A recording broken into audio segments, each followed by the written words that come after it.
Bayi ini baru saja lahir. Tapi ayah dia mau membunuhnya. Ibu bayi menangis dengan keras. Air mata ibu jatuh ke kaki bayi. Mungkin bayi ini bisa merasa suatu. Jadi bayi ini menatap ke ayah dia. Hal yang ajaib terjadi. Si ayah dikelilingi oleh kabut yang padat.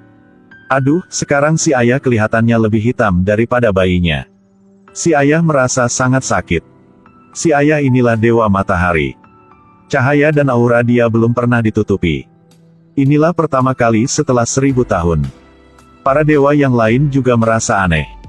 Dewa matahari semakin hari semakin merasa sakit. Tampaknya mau mati. Ibu bayi mungkin sudah tahu alasannya. Jadi ibu bergegas tutup mata si bayi. Saat ini, dewa matahari baru hidup lagi. Tapi si dewa matahari masih dilukai oleh kabut hitam. Tidak bisa, hal ini belum pernah terjadi. Cahaya aku tidak boleh dikontrol oleh yang lain. Dewa matahari melihat si bayi. Hal ini membuat dia tambah yakin bahwa si bayi ini bukan anak kandung dia. Warna kulit si bayi adalah bukti. Sejak lahir, dia sudah melihat aku dengan pandangan yang buruk. Dia bukan anak aku. Si ibu bayi berusaha untuk menjelaskan, bahkan ibu bersumpah. Jika bayi ini bukan anak mereka, ibu akan mati tanpa kuburan. Dewa matahari pikir bahwa dirinya begitu mulia. Bagaimana anaknya begitu hitam? Tangan dewa matahari sedang memegang sebuah tongkat. Ibu dengan cepat berlutut dan memohon kepada dewa matahari, akhirnya dewa matahari setuju. Tapi dengan syarat yaitu bayi ini hanya bisa hidup di tempat yang tidak ada cahaya matahari. Jika tidak, dewa matahari akan membuat si bayi menjadi abu. Setelah mendengar, si ibu dengan cepat berkuda pergi. Ayah si bayi sudah melantunkan mantra untuk menyelamatkan si bayi. Si ibu berusaha membawa si bayi pergi.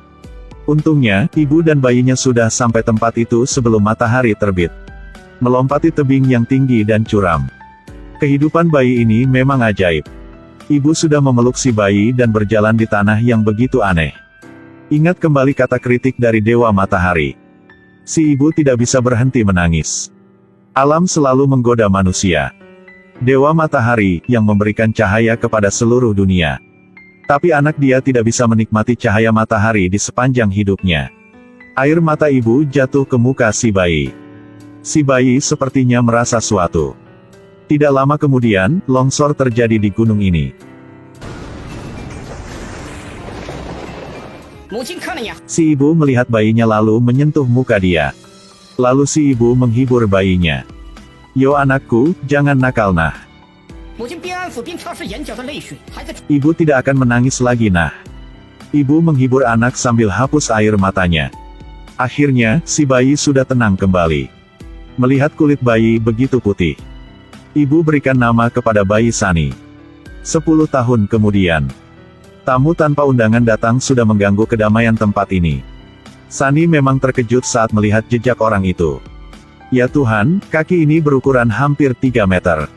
Lihat kembali. Wow, ini memang orang raksasa. Air liur si raksasa ini jatuh. Ternyata, dia sedang melihat burung di depannya. Burung ini main-main di dalam tangan si raksasa. Tidak dapat keluar. Hanya melihat si raksasa meremas burung itu. Kasihan burung ini. Di kerajaan matahari ini masih ada burung yang begitu gemuk. Si raksasa buka mulut dan bersiap untuk makan burung. Tiba-tiba burung ini bersuara. Ternyata, burung inilah si anak gemuk dan kulit hitam. Mata si raksasa bercahaya. Baguslah. Si anak berusaha untuk menjelaskan. Tanpa diduga, si raksasa lepas tangannya, si anak jatuh. Jeritan dari anak ini menarik perhatian dari Sani. Sani maju ke depan. Setiap langkahnya dengan berat sebanyak 1000 kilogram. Si raksasa buka mulut lagi, dia mau makan anak ini. Tepat saat yang penting, angin lewat mulut si raksasa. Si raksasa merasa tambah senang. Seorang datang lagi. Jauhi dari anak ini. Jika aku tidak mau, lalu bagaimana? Cobalah kamu. Aduh, inilah kata membuat si raksasa tambah marah. Seorang anak berumur 10 tahun. Tanpa 3 kipas dan jubah, anak ini tidak bisa terbang di ketinggian itu. Saat mereka saling menatap mata, si raksasa sangat terkejut. Tepat saat ini, si anak gemuk pergi dengan diam. Tapi akhirnya, masih ditangkap oleh si raksasa. Lalu anak gemuk ini diikat dengan 3 tongkat yang besar. Sunny berusaha untuk memujuk si raksasa tapi tidak berguna. Sunny marah, lalu menginjak 1 kali. Tanah langsung dipecah.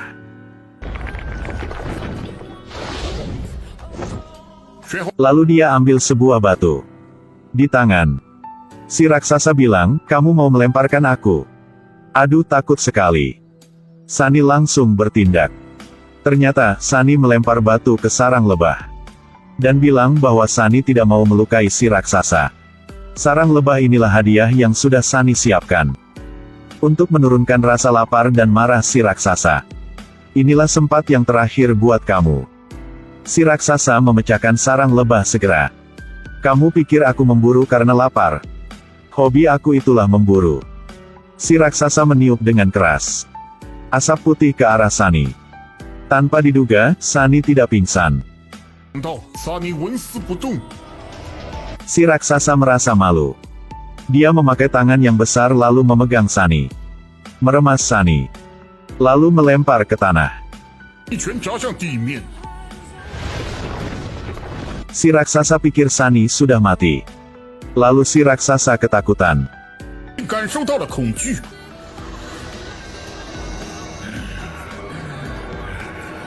Sunny memakai semua kekuatan dirinya. Menyeret si raksasa ke bawah. Sunny terbang ke atas. Tapi si raksasa masih mau menangkap si anak gemuk. Sunny menginjak tali, membuat si raksasa jatuh ke belakang.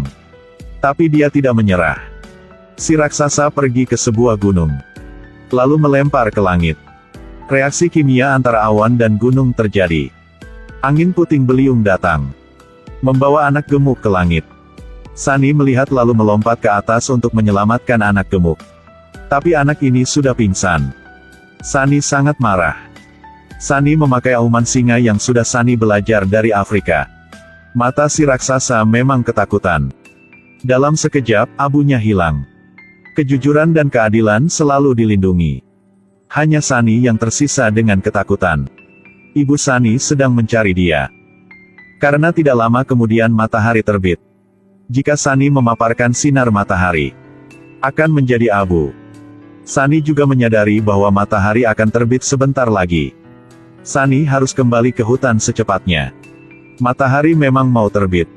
Tidak ada jalan lain, Sunny melompat ke bawah. Untungnya, anak gemuk sudah berubah menjadi burung yang besar dan menyelamatkan Sunny. Tapi mereka masih dalam keadaan berbahaya.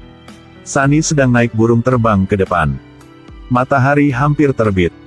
Untungnya, sebelum matahari terbit, mereka sudah sampai rumah. Tapi mereka masih belum aman. Kekuatan Sunny sudah menarik perhatian dari banyak orang.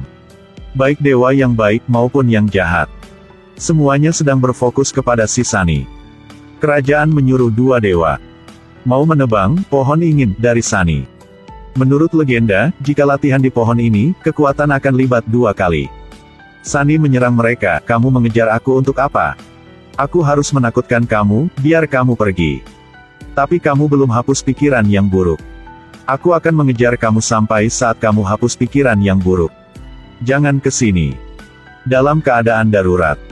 Tidak sengaja, Sunny tahu sinar matahari bisa melukai dia. Begitu parah. Sinar matahari hanya menyentuh jari tangan Sunny. Tangan Sunny mau patah. 他的手就差点废了。